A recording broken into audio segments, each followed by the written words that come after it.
It's the Locked On Podcast Network, your team every day.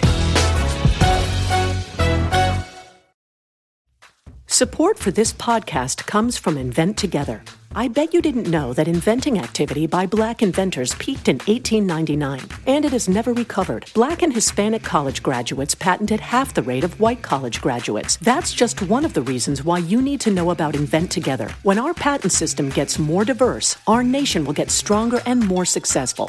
Find out how you can help diverse inventors and unleash economic opportunity at inventtogether.org. How can you achieve and maintain business growth? Harvard Business School Executive Education is now accepting applications for a new program, Driving Profitable Growth. Taking place in Boston from October 25th through the 28th, this program focuses on business expansion and organizational growth strategies that can lead your company into the future. Learn more about this 3-day program for senior leaders by visiting hbs.me/growth. That's hbs.me/growth. You are Locked On Lakers, your daily podcast on the Los Angeles Lakers. Part of the Locked On Podcast Network, your team every day.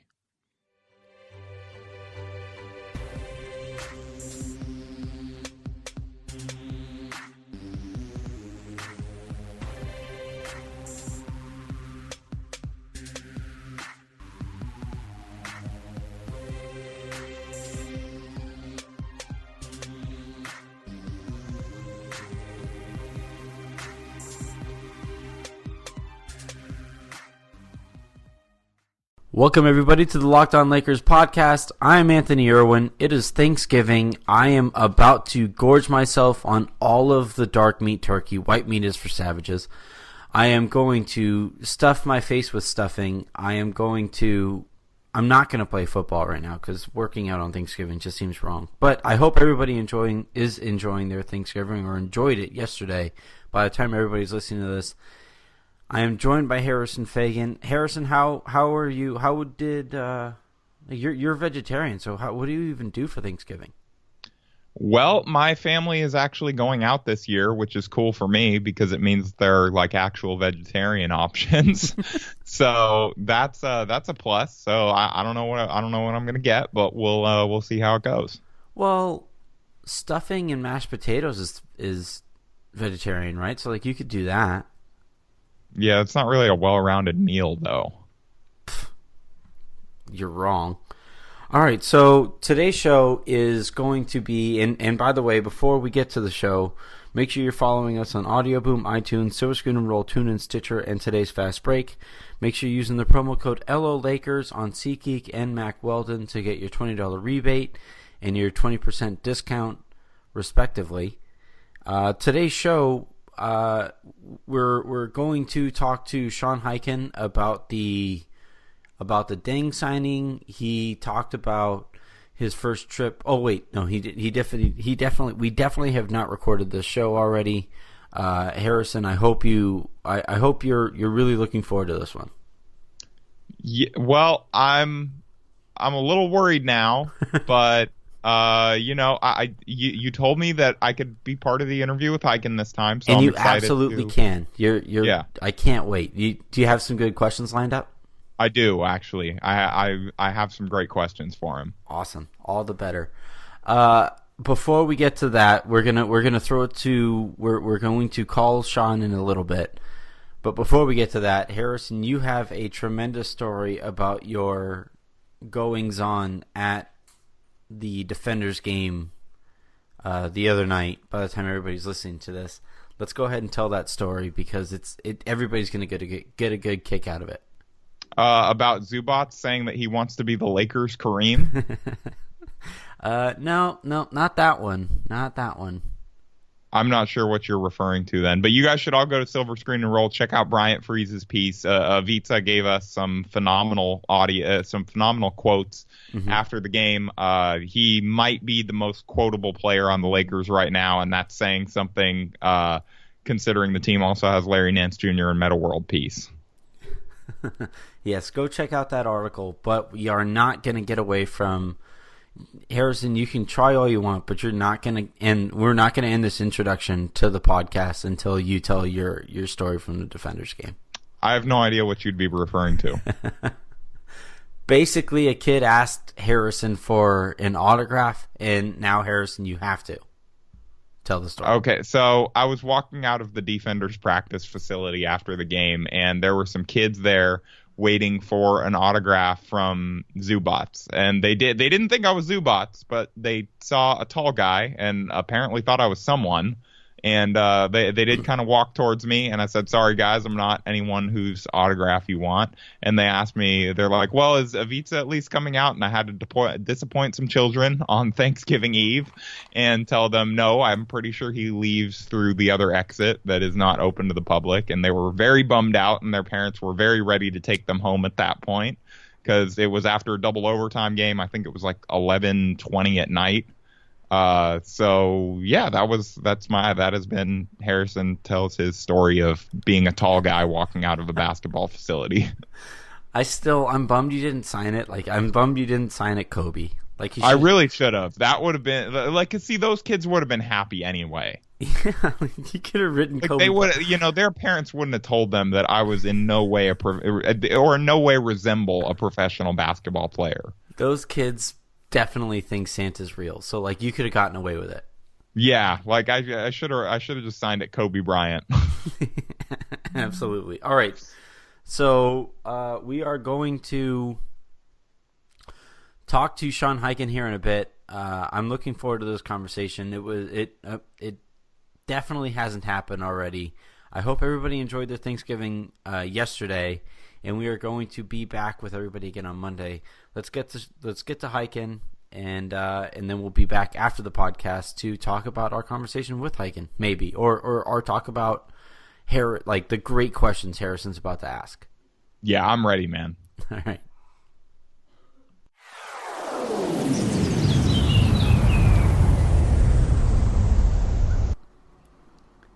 All right, so Sean, how's it going? How's the season treating you so far? The Bulls have been a lot of fun. They have been fun. I actually just got back from LA yesterday. I was down there for the back-to-back with the Clippers and the Lakers. It was a little bit of a scene yesterday because I spent a lot of time out in LA Live area, and so the Lakers were playing at Staples last night, and then the American Music Awards were going on at the exact same time, and then like right down the street, the auto show was at the convention center. So the hotel lobby at the Marriott at LA Live was a lot of fun to watch. Should we talk about basketball? Should we just give your experience of people watching at the Marriott? I didn't watch. I mean, it's I'm honestly like. And I'm not proud of this. I'm so out of touch at this point with like who's even performing at any of these awards that I don't know who like a lot of the people are. I used to be a lot more up on this kind of stuff than I am. The one story that I have is I was sitting in the lobby, just kind of in the front on one of those couches that they have. And I don't know if you've ever been in the lobby of that hotel, but they have like couches right in the front. I was sitting there waiting to meet up with a friend for lunch, and a bunch of other people were sitting on the couch with me. And you know that band 21 Pilots? Mm-hmm.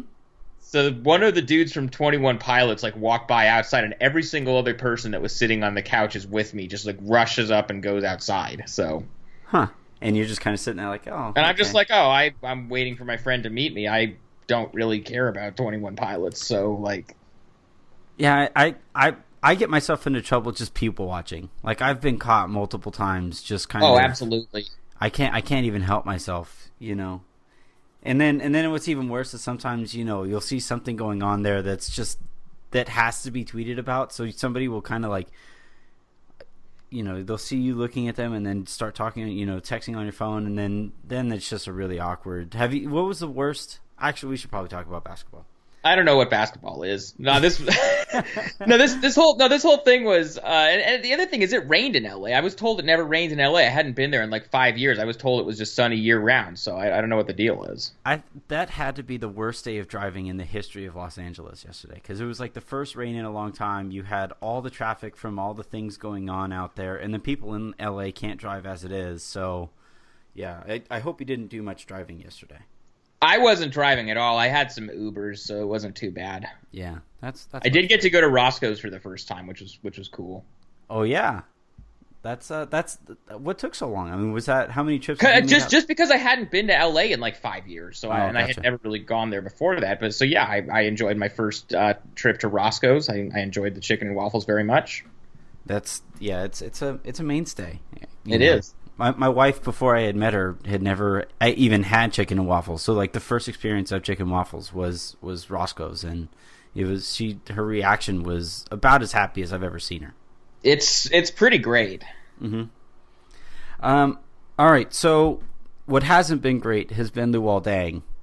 No, he has not. It's been pretty. It's been kind of sad, to be honest, because he is like the one thing that I'll note about Luol Deng is that he is about as professional as they get. You know, he came into the season, and I was surprised at how quickly he said, like, it's about these kids, and I want to try to make it work.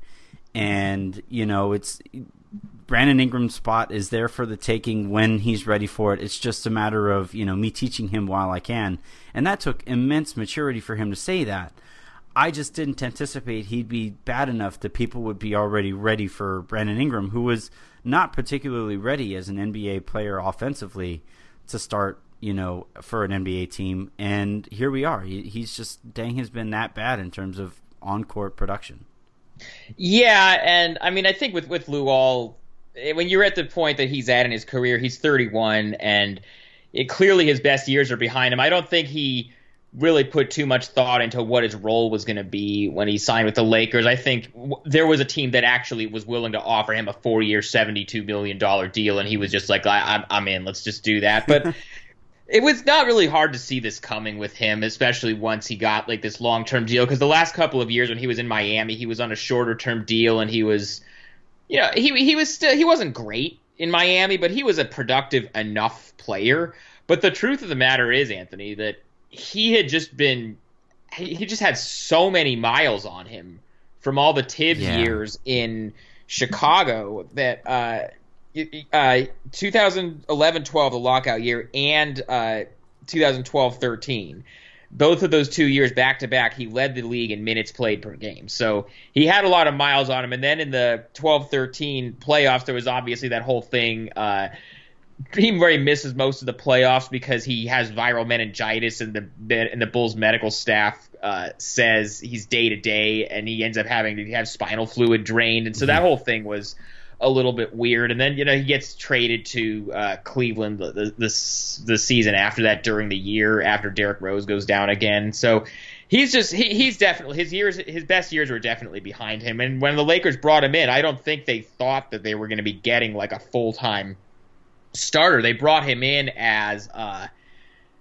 as a veteran mentor or locker room guy, which, you know, I don't know if it's really the move to pay $72 million for a guy like that. But, you know, I only got to cover Lou for half a season in Chicago. My first year there was the year where it was a 13-14 year where he got traded in the middle of the year. So I didn't get to know him as well as I know some of the other guys on the team. But he is a great guy. He was always one of his most respected teammates among other guys in the locker room. He's always great about helping young guys. You talk to Jimmy Butler, that's a guy that he helped a lot early on in his career. He's going to be great for the young guys, but it's just, you know, if you're expecting him to contribute a lot on the court at this point, that's just not really realistic. And I mean, I guess they had to spend the money somewhere, but I agree with you. He has not been good. That's a very long-winded way of saying that. It's been tough to watch, especially because he was never the kind of athlete that, you know, jumped off the screen at you and said, "Oh my God, look at the stuff that he's doing." He was always really, really smart, and he, you know, used the athleticism that he had about as well as he could, and he was just really long. That's actually why I thought, you know, in terms of guys that Ingram could learn from, Deng is about as perfect a fit as there is, because I mean, if Brandon Ingram turns out to be Luol Deng and has Luol Deng's career, I would probably call it a win for Brandon.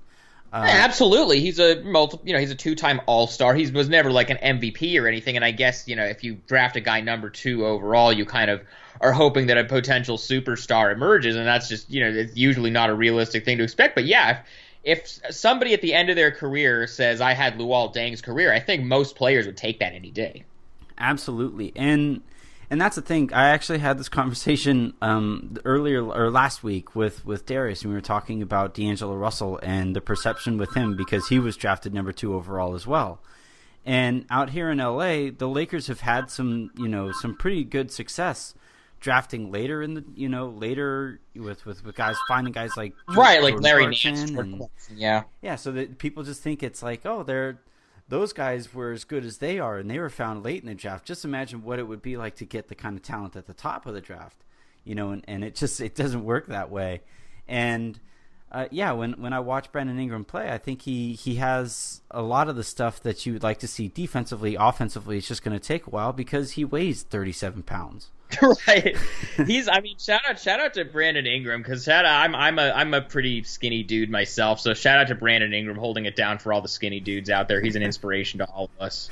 It's so funny, like him and Will Barton. You say, like, shout out to the skinny guy out there, and I'm like, shouts to Ray Felton. Shouts to Ray Felton. Shouts to Boris Diaw, I guess. Shouts to Zebo. Like, those guys are my heroes. If Big Baby were still in the league, shout out to Big Baby. Exactly. Shout out to Son Camp back in the day. Yeah, it's for those who for those of people who have met Sean and then who've met myself. we do not look very much alike at all in terms of. I've only met you once, I think, because I met you when we had dinner together in Vegas over the summer with the rest of the Locked On people who were out there. Mm-hmm. Yep, and I pretty much ate the whole table. So. Right. So what I was interested in talking to you about, we talked about Luol Deng, but I was also interested in the dynamic of two teams that have pretty thoroughly outperformed expectations so far. Yeah, and I think there's one kind of glaring similarity between these two teams and how they've looked so far, and it's obviously one of the people in question left the team that they were with a lot more beloved than the other one did, but you look at what the Lakers, like, just from an outsider's perspective, everybody just seems like they're having so much more fun this year with now that the cloud has been lifted of having to cater every single thing about the team to, it being Kobe's farewell tour and having to make sure he gets all the shots that he wants to get because it's his last game in whatever city or his last home game or his last national TV game or his last whatever. And, you have to keep him happy and you have to deal with all the media coverage that surrounds that. So I kind of feel like that's a little bit of what's going on with the Lakers. And then with the Bulls, like when they traded Derrick Rose over the summer, everybody kind of knew he was going to be gone after this coming year anyway because he was going to be a free agent. And there was just so much baggage at that point that it was hard to see them re-signing him, especially for the money that he wanted. But this year, and even putting aside the fact that he hasn't been that good in New York, so it hasn't really been a huge loss for them on the court. Just not have for me as somebody who covers the team and is around the team every day, not going into practice. And I don't want to pile on Derek too much because obviously he didn't decide to get injured and he didn't decide to just not be able to be the same player that he was before. But not having to go into every single practice and have the first question be, is Derek going to play tomorrow? Did he practice? Is he healthy? What's his status? How many minutes can he play? It's just such a liberating thing that you don't have to deal with all the sideshows and then, some of the stuff that he's said over the years about like his free agency and all that you just don't have to deal with anymore. And it's really liberating. It absolutely is. And, you use the cloud stuff. And I think like with both guys, people were kind of hesitant to talk about how tough their existence was for everybody else on the team. Like while Derek was there, you weren't going to hear people too often. There were a couple, things popping up from Jimmy Butler that were not directly tied to him or whatever, but there were some rumblings there. And with Kobe, if anybody says the Derek, just to jump in here, the Derek Jimmy stuff I think was overblown. They weren't a great fit together on the court, obviously, because they're both very ball dominant guys and they both need to have the ball in their hands. Off the court, I've just from being around them and knowing both of them a little bit, I don't think there's really any animosity between the two of them on a personal level. They always got along fine. Derek always got along fine with all of his teammates. I don't think he was disliked by anybody. There were some guys, some of the more veteran guys that Jimmy maybe rubbed the wrong way last year, but with Derek, it wasn't really a question of his teammates not liking him. It was just there's just all of this. It's just constantly something with him, whether it's he's out because of this injury or he's sitting out for precautionary reasons, or he says something that's taken the wrong way, or obviously, and that's just a whole other level of seriousness, but the off the court situation that he had during training camp. There's just always something with him. Right, and it's the same thing now. We could talk about we don't have to talk about the off court, the serious stuff that Derrick Rose was into, and the serious stuff that Kobe went to. I have my own personal thoughts about that case, but the legal process played out, and he won the case, and that's kind of it at this point. Yeah, but all I'll say is I was just so glad that that's not my problem anymore on a day-to-day basis. And I would imagine, and Kobe didn't have anything with this group of teammates, but with just like you said, it was always something with Kobe. It was always something that people wanted to make it with Kobe and make it about Kobe. Right, because there was like a few years ago, it's like, oh, does he not get along with Dwight, or is he taking shots at Powell, or some of the stuff that earlier, or even going back a little bit earlier, that even besides the Shaq stuff, which obviously has been well documented everywhere, but he basically came out in the media and said, we need to trade Andrew Bynum for Jason Kidd, and then he had his own trade demands where he actually was almost traded to Chicago, and there's all this stuff. But even last year, even if none of Kobe's teammates last year disliked him, the Lakers franchise, and I get that, Kobe did everything he did for the franchise, won 5 championships, one of the greatest players of all time, all of that, but you have to think, for the long term, and I'm sure you guys have talked about this a million times on your podcast and just, in general, like among Lakers people, but you have to think that franchise would be in such a better place if last year wasn't just focused on being the Kobe farewell tour, and guys like D'Angelo and Julius Randle and Jordan Clarkson were more allowed to just develop freely and be themselves, and you had a coach who was a little bit more player friendly to young guys than Byron Scott, and wasn't just kind of there to keep Kobe happy. Basically, exactly the kind of coach that Luke Walton is right now. Right. The big thing that I always kind of come back to with Kobe and the effect that the farewell tour had on the kids is the Lakers heading into this year, especially like the off season, they didn't know necessarily what they had, or they didn't have the kind of idea that you would like to have about some of the younger guys. Like, you thought maybe Julius Randle was going to be pretty good, and then this year he's completely outperformed what people thought he was capable of. You thought you knew D'Angelo Russell had the talent, but you're not quite sure, how he's going to handle being like the main dude. And right, and then obviously after the whole thing with Nick Young with the Snapchat stuff, that didn't really help his case either. But I kind of agree with you. Not knowing what you have, not only is that not. It makes it harder for the front office to do what they have to do to, build around those guys so they don't know what they have. It also makes it a tougher sell to free agents. Now, I don't think the Lakers were ever in a million years going to get Kevin Durant anyway, but they asked for a meeting and he didn't even give them one. And I feel like even the process of getting a meeting might have gone differently if they had known more what they have out of their young guys, and they would be able to go to his people and say, look, we have D'Angelo Russell. This is what he is. This is what he looked like his rookie year. This is what Julius Randle could be. This is how he could fit next to him. They don't know because they were playing so many veteran guys last year because they just wanted to placate Kobe on his farewell tour. Right. Not just last year. It was the year before that, too, where Ronnie Price somehow was getting minutes to start the year instead of Jordan Clarkson. And that sentence sounds, it sounded funny at the time, and now it's outright laughable. So what I was going to say though was we talked about the stuff, the addition by subtractions that have gone on with the team, but I also think that can kind of take away from the good stuff that's gone. Like Fred Hoiberg completely, in my opinion, revitalized what I thought he was capable of as a head coach in the NBA. He's just. I thought there was some stuff that was going on last year, and every so often I kind of wonder about the usage of Mirotic and how that's going to work out over the extent of his time out there. But for the most part, Fred Hoiberg entering this year was probably among the top coaches people thought who might get fired at some point this year or at the end of the year, and now he has the Bulls. I don't even think it's a question that he makes it through the season.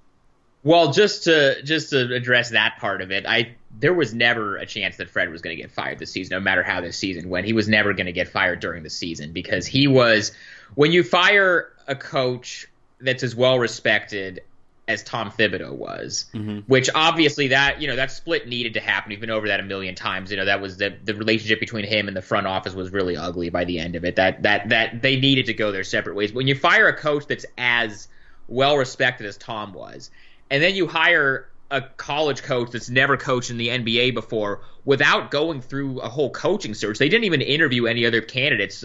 Fred was Gar Forman's handpicked successor for a couple of years because they go way back to when Gar was an assistant coach at Iowa State when Fred played there in the 1990s. So there was such little process to the hire that firing him a year and a half into a 5-year contract after you replace somebody like Tom Thibodeau with him would just be a bad look. And then maybe let's say that guy doesn't work out, then it's like, okay, maybe the front office guys are next. So there was never a chance that Fred was going to get let go. But honestly, I still have no idea what kind of a coach Fred Hoiberg is at the NBA level. Obviously, last year was a complete disaster, and a big part of that was because they brought in a new coach that is basically the polar opposite in terms of style and demeanor and everything from Tom Thibodeau, but they kept the roster exactly the same. There were a couple of rookies that came in, but other than that, none of the veterans changed out. I think 13 of the 15 guys on the roster last year were the same guys that were on the roster the last year that Tom Thibodeau was the coach.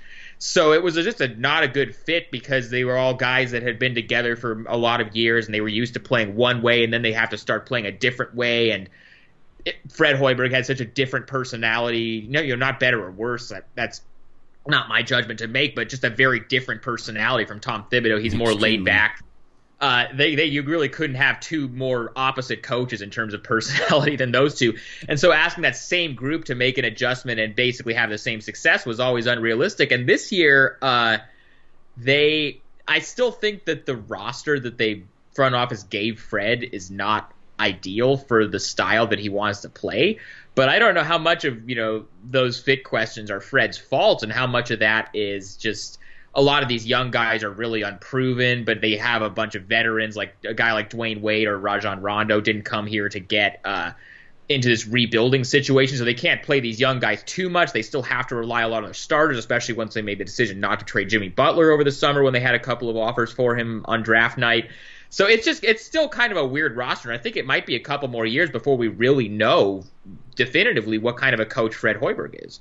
Right, and I guess the way I would look at it after hearing that, the way I would kind of look at it is you went from Fred Hoiberg being a coach who was going to stick around not necessarily for the best reasons, and now I'm looking at it, and I while there are still questions like you're talking about with what he can actually bring to a team, you feel better about, okay, he's at least there for the right reasons. He seems to to be making steps forward.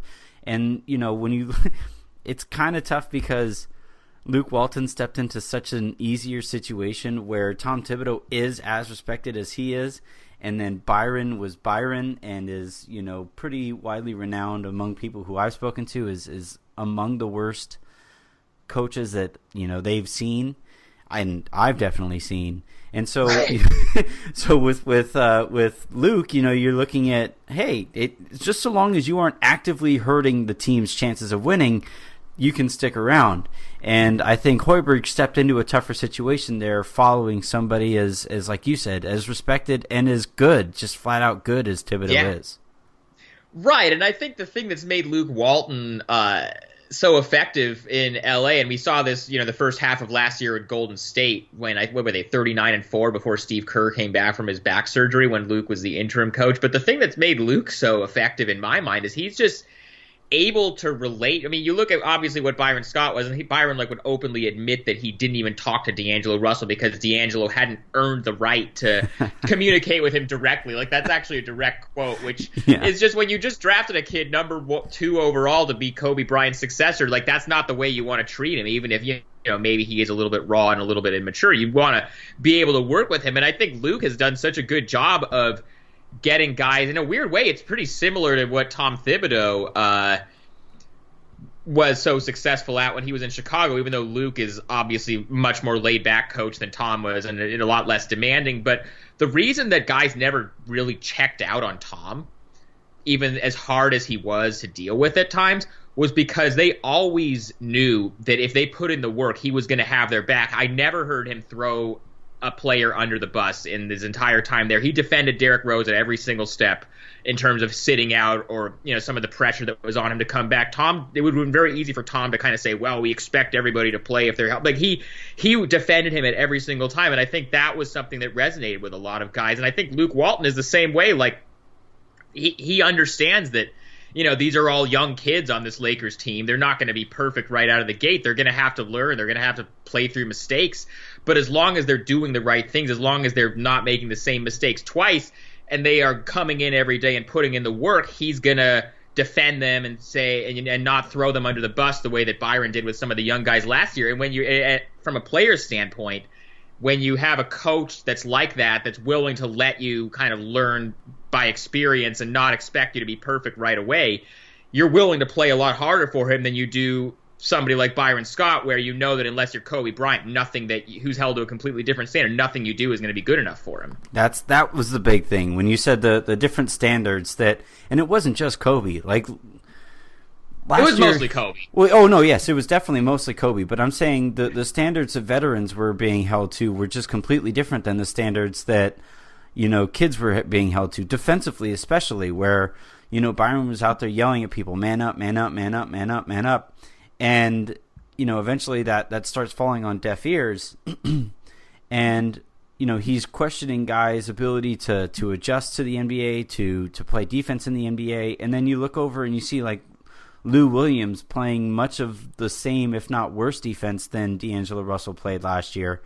And Lou Williams at no point was questioned for his, his defensive toughness and his motor or his maturity or anything like that, the way D'Angelo Russell consistently was by Byron. And yeah, that kind of stuff lingers with players. And it's why these guys have, like, Jordan Clarkson. Nick Young is an NBA player right. again. Well, Jordan Clarkson literally said the other day that he would run through a wall for Coach. Yeah. And he called him Coach. Like it was that's kind of a pet peeve with me, guys calling coaches by their first names.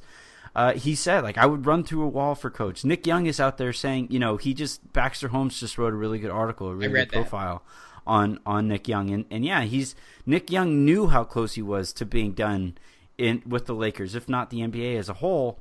And he was going to get bought out and then probably have to go play in China or something after what happened last year, because you kind of thought that after the thing that happened with him and D'Angelo with the Snapchat, which either directly or indirectly resulted in Swaggy's relationship with Iggy Azalea ending, like you kind of think there's no way they can be teammates again. But then nobody's in the world is going to want to trade for Nick Young with that contract that he's got and how ineffective he was last year. And so they'd either have to just buy him out and eat the money, or he would just like leave and go to China or something, or go somewhere else. And yeah, his career was over. But now he looks like a rotation player again. And it seems like you're obviously a lot closer to it than I am, but it seems like he and D'Angelo are even getting along now. He's Nick Young. Julius Randle called Nick Young the best teammate he's ever had. That's amazing. He was on the same team as Kobe for 2 years. That's incredible. That's so great. No, I didn't see that quote. I love that so much, though, that Swaggy has a better reputation as a teammate than Kobe does. That's hilarious.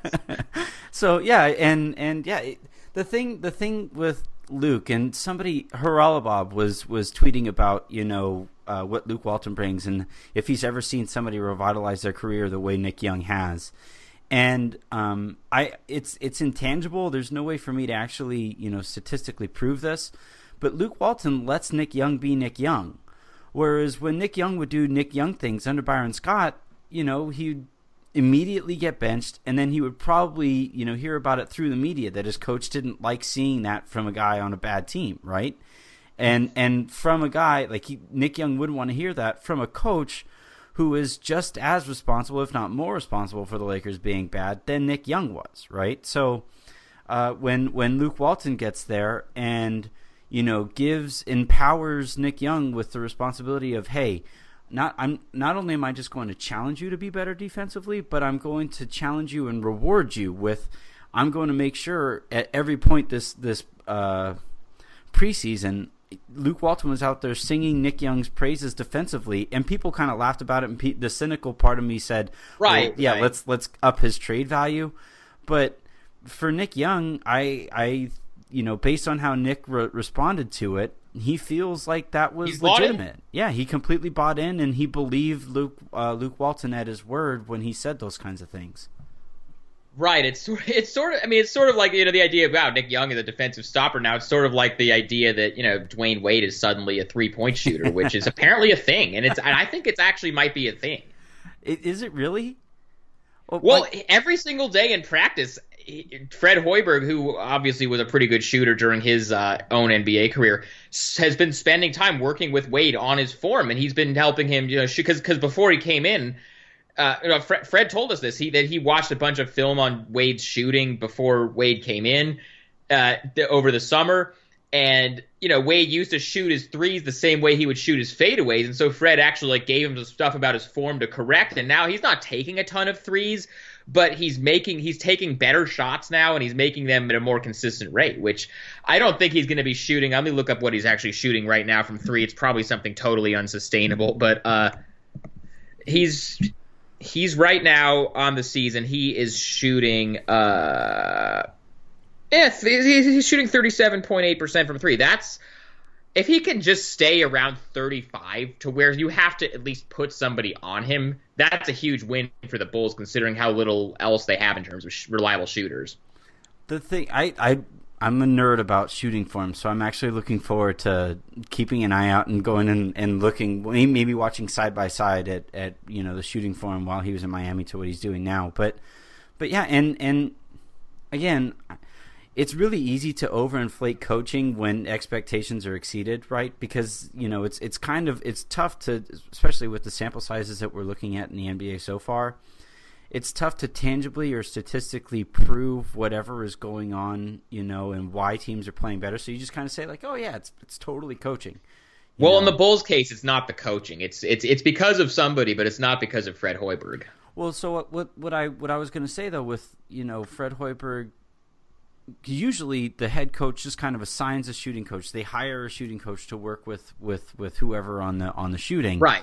And for Dwayne Wade, it's kind of like, wow, the head coach is over here giving me, helping me out with my shot. And if he's seeing results, then that, I would imagine, helps him buy in just a little bit more, although veterans tend to buy in kind of regardless of the situation. Especially somebody like Dwayne.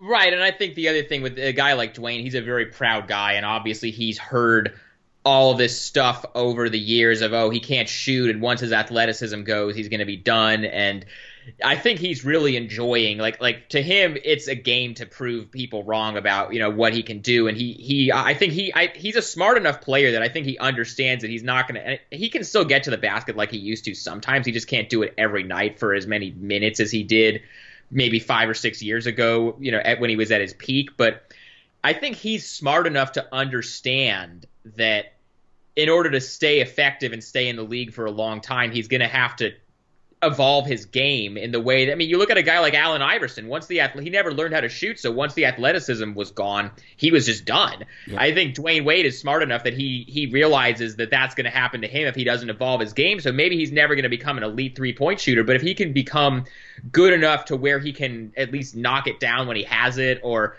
it's just another thing he has in his arsenal, so he doesn't always have to try to blow by people when in a few years he won't be able to do that at all anymore. It's going to extend his career, and I think he knows that. What's the ceiling for the Bulls? Like, we're, because the Lakers are kind of forced a bunch of people out here to rethink what they think the Lakers are capable of. So, like, I had the Lakers at about 27 to 30 wins heading into the year, and I think now it might be closer to like 33. So you still don't see them as a playoff team? No, not quite. And we're going to find out, because the Lakers, starting with playing the Spurs the other day and then the Bulls yesterday, they play like 12 straight games other than the Pelicans. They play 11 out of 12 games against playoff caliber teams.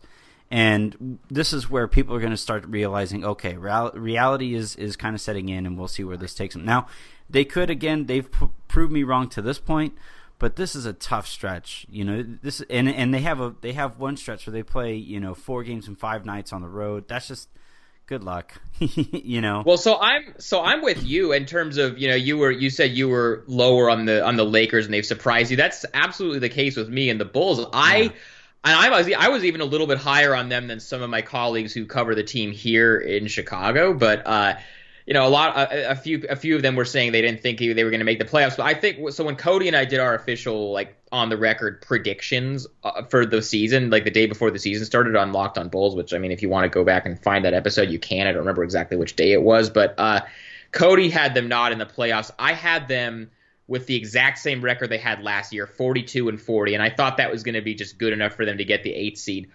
I thought they'd be just in a group of teams that was fighting to either get the 8th seed or maybe barely miss out in the playoffs, just like they did last year, where they were 9th or 10th in the East. Mm-hmm. I think they're pretty solidly, assuming Jimmy Butler and all their key guys stay healthy. I think they're pretty solidly. I can pretty solidly say I think they're definitely a playoff team. And I think they might even be able to get to as high as a 5 or a 6 seed. And I don't think that's as much about how good the Bulls are or not, but just how a lot of these other teams in the East are so much worse than I thought they would be. Because if you look at who's in the East that's in the playoff picture, obviously Cleveland is head and shoulders above everybody else. But then you've got behind them, you've got Atlanta, Toronto, and Charlotte that I think have looked a lot better than the Bulls so far. And then, Boston has been shaky, but, now that they've got Crowder and Horford back, I think they're going to be better. So that's 5 teams. I think the Bulls are definitely better than the Knicks. I think they're definitely better than the Pacers have been. I think they're definitely better than the Wizards, who I thought were going to be a lot better, and they've been awful so far. So many of these other teams, I see a lot more flaws than I do in the Bulls. And so I think the Bulls are pretty solidly a playoff team. How much do you think? Because there's a tendency, especially because basically everybody I follow is a blogger. Journalists, don't do as much analysis of this kind of thing, and the blogosphere tends to if they see a team that doesn't exactly abide by the analytics and the pace and space and going for corner 3-pointers, that kind of thing, then they kind of get discounted more than I think they should. And I think that's kind of what was going on with the Bulls, where you're kind of looking at a team. You're looking at Jimmy Butler. You're looking at Rajon Rondo. You're looking at Dwayne Wade, and you're saying, "Well, wait, where's the spacing going to come from?" And I think that was too overblown. Now that we have just under a quarter of the season behind us. Right, and I mean, I think it's very true that, and I'm certainly guilty of this myself, the Bulls don't really fit into any specific model of, this is like a Memphis Grizzlies type, just, inside, pound it in the paint, just grind it out on defense type of team.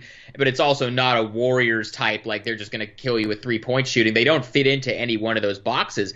But the thing about this Bulls team that is they just have so many smart players on the team. Like they probably, I mean, if there was an actual way to tangibly measure basketball IQ, I just figure, between Rajon Rondo and Dwayne Wade and like Taj Gibson and Robin Lopez and some of these guys who are on the team, like they would probably, they're like a lot of these guys that are playing a lot of minutes are just off the charts smart, and they know how to pick their spots. They know how to make plays for guys, even if it doesn't look pretty at times.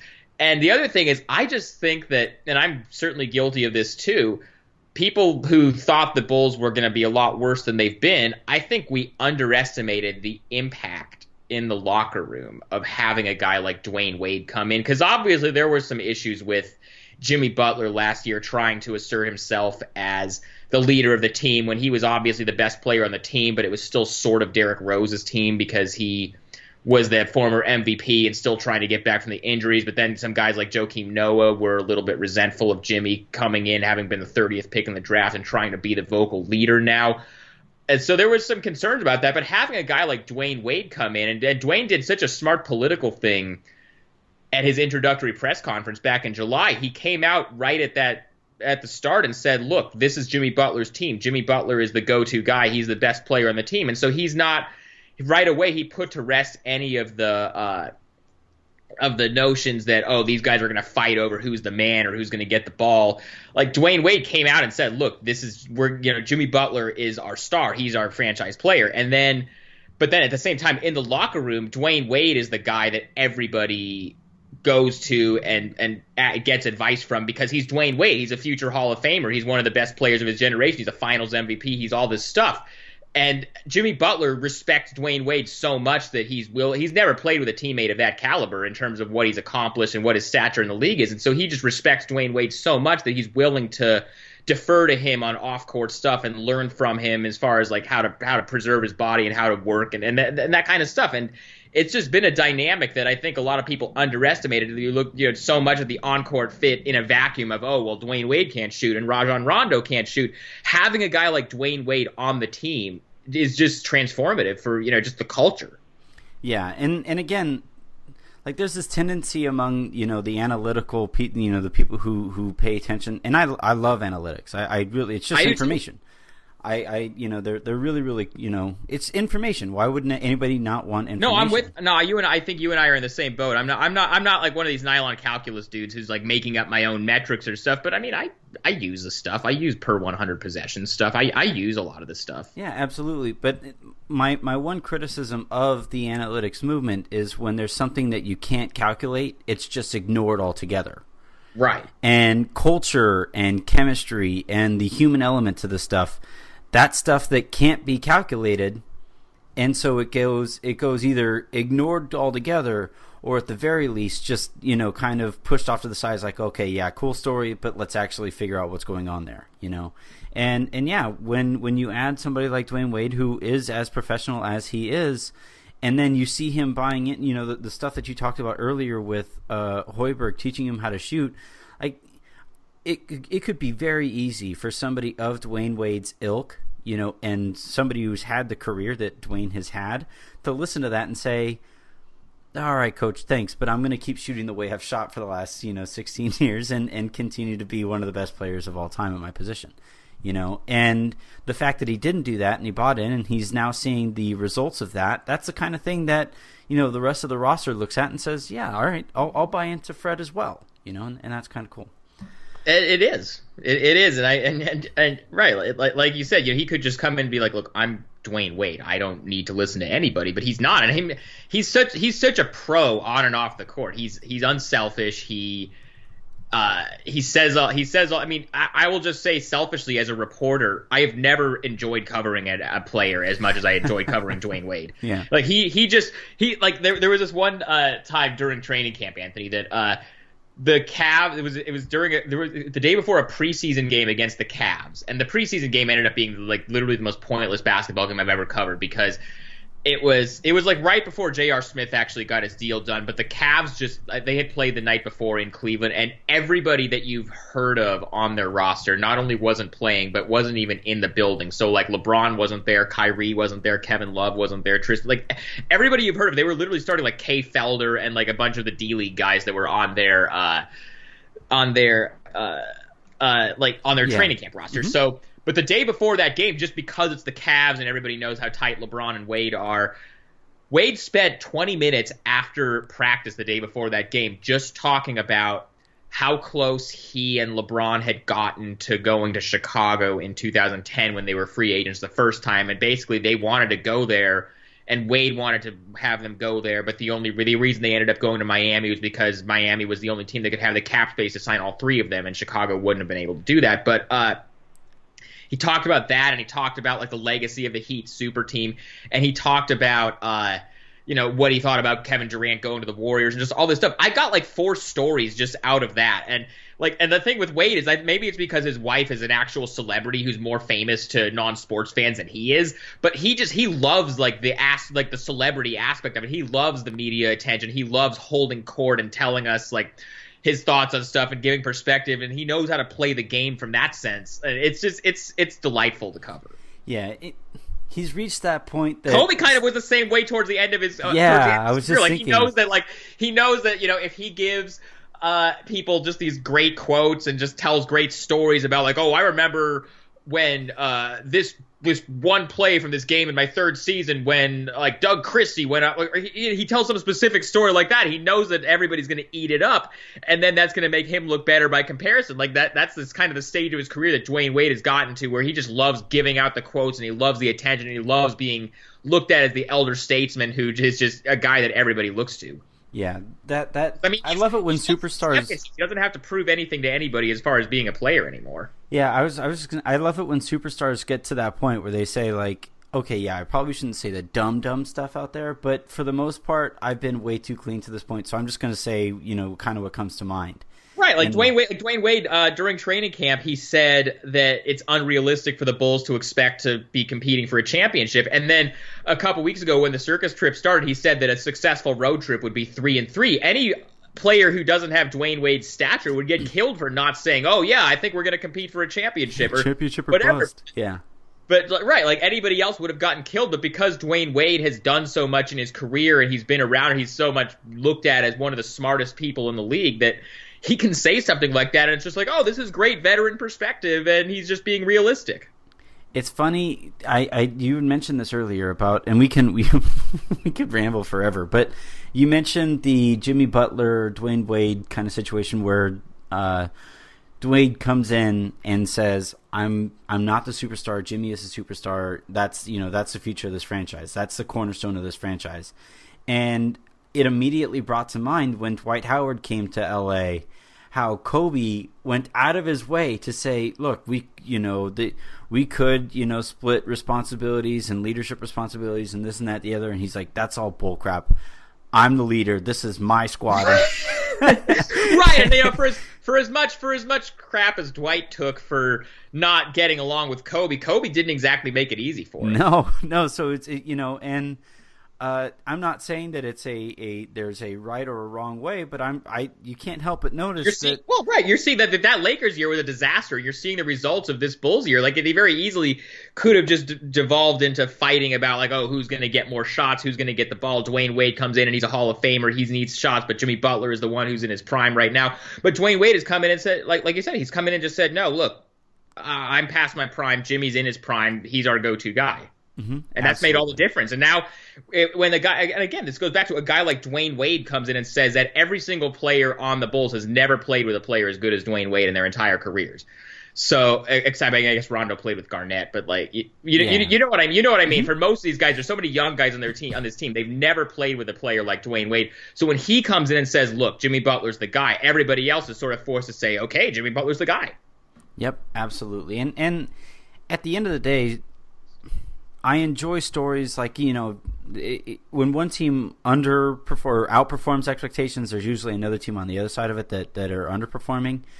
For me, the more good teams and the more good stories there are in the NBA, the more fun the NBA is to cover. So when I'm watching the Bulls play, and last night it was let's just go ahead and say that last night's ending wasn't exactly smooth for either team. No, it wasn't. The Bulls definitely did everything they could to give that game a win. The Lakers were just like, nah, we're good. You guys take it. Yeah, you guys got this. So, you're watching that going on, but I also can't help but look at, when the Bulls and the Lakers are playing, like, both fan bases are thrilled with the way this year goes. And the more thrilled fans they are, the easier our job becomes. No, absolutely, and it's also it's also just like easier. It's not just the fans are happy. It's easier for us when the players, when they're winning and they're loose and they're in a good mood and they're willing to talk to us. Last year was so miserable to cover for the Bulls, just because, I mean, obviously with you guys, you had a different, you basically had to spend the whole year just writing whatever Kobe said at every final press conference in X city that he was playing in. But for the Bulls last year, it was just the most miserable team because, like, everybody was so checked out and nobody was buying into Hoiberg, and Jimmy said that thing in December about him needing to coach them harder, and so everybody else kind of checked out, and Joakim was checked out the whole year because he wasn't happy about coming off the bench, and Powell was checked out because he was in a contract year and he knew that this team wasn't going to win a championship. And so it was just ugly all around. You go in there, nobody talks to each other. And it was actually last year, after the Bulls didn't make the playoffs, I went home to Portland, which is where I grew up, and I covered the Blazers-Clippers series in the first round. And it was amazing. The contrast going into the Blazers practice and going into the Blazers locker room before some of those playoff games, and guys on the team were just like joking around with each other and playing music and talking, and like it seemed like they actually enjoyed being around each other. Whereas like in the Bulls locker room all last year, there would barely be anybody in the locker room. Guys would just come in, get their stuff. Everybody always had headphones on. There was no real interaction or any kind of camaraderie that you could see, and it just made for a miserable experience. Obviously the team wasn't very good, but just covering them, because everybody just was going through the motions in terms of saying what they needed to say about, we have to buy in more, we have to communicate better. This year they're winning. I mean, we'll see. Maybe they go on a losing streak at some point.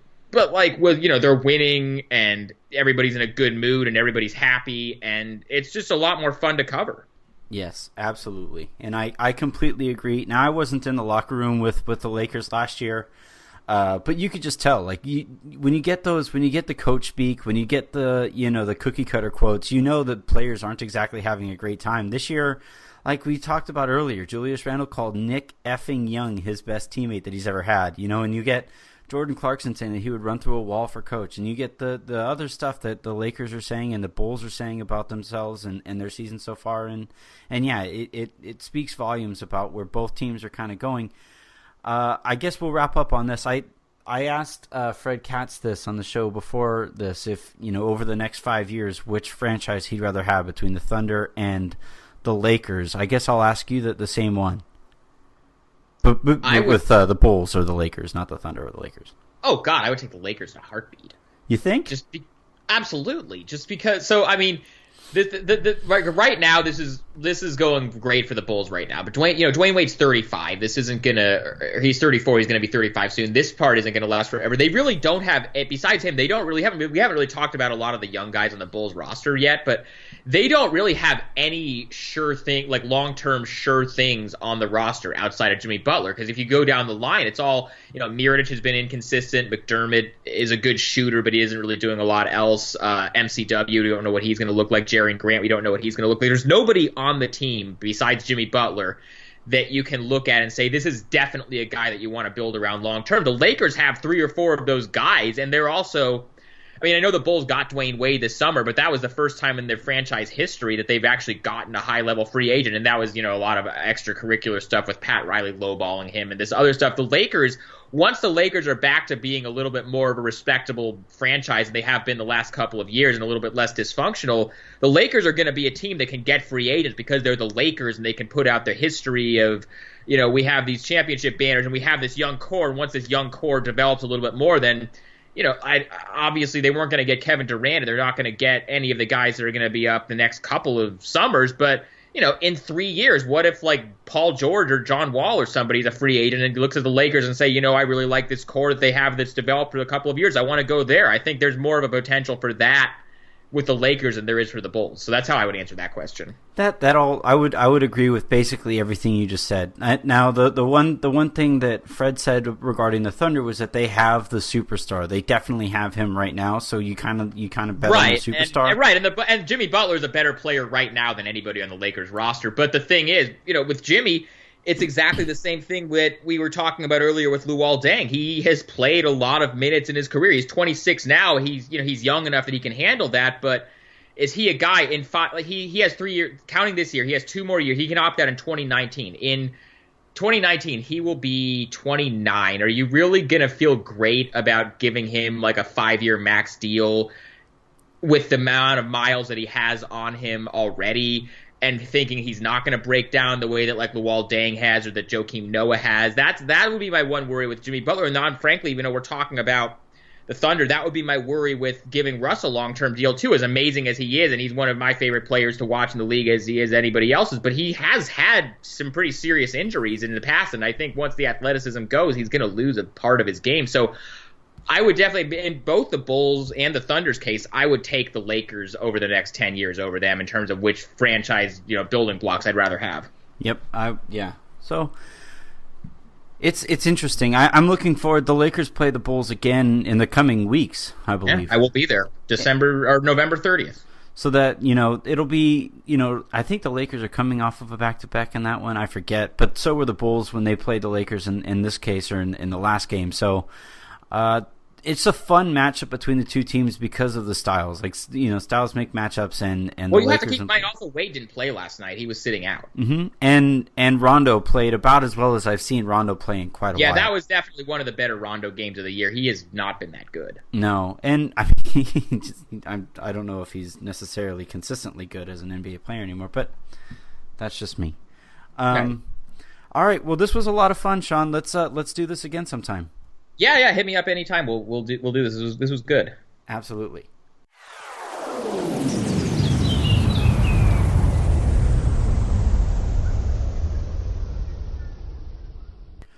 All right, so that was our conversation with Sean Highkin, or my conversation with Sean Highkin. Anthony, are you kidding? You told me you were calling me back so that we could call Sean. You didn't pick up. Man, it's been 5 minutes. No, I mean, actually, technically, my conversation with Highkin was at least 40 minutes. So basically you recorded it, and then you told me you were going to call me back with Sean, and you just called me back to tell me that you had already recorded the interview earlier. Maybe? Man, am I thankful to have such a wonderful podcast co-host. I'm really thankful for having such a consistently present co-host. Yeah, I mean, you certainly keep finding someone to co-host the show with you. Yeah, and then ask me to edit it together. It just makes it more hurtful. You're like, here's my audio of my awesome conversation with Sean. Like, please edit this together. If it helps at all, Sean was tremendous. I'm sure he was. He always is. All right, so I hope everybody enjoyed that show or that conversation I had with Sean Highkin. Him making his first trip to Roscoe's cracked me up legitimately after hearing it again. I can't wait to get back to regular recordings on Monday. The Lakers play. By the time everybody is listening to this, the Lakers will be getting ready to play the Golden State Warriors again. Let's hope that they #don't lose by 50. And yes, everybody enjoy your weekend. Harrison, I promise I will not leave you out of future conversations with guests. Okay, and I promise I'll keep you up to date on D'Angelo Russell's tweets if he says anything about that he's feeling better or whatever, since you're blocked. So it's the only defense he's played all season. All right. Hey, I can't blame him because I want to block you too right now. So make sure you guys are following the show at Audio Boom, iTunes, Silver Screen and Roll, TuneIn, Stitcher, and today's Fast Break. And make sure you guys are using the promo code LO Lakers on SeatGeek and Mack Weldon to get 20% off at Mack Weldon and your $20 rebate at SeatGeek. We will talk to everybody soon. And shouts to Nick Van Exel and his Bitmoji Thanksgiving greetings. All right. Thanks, Anthony.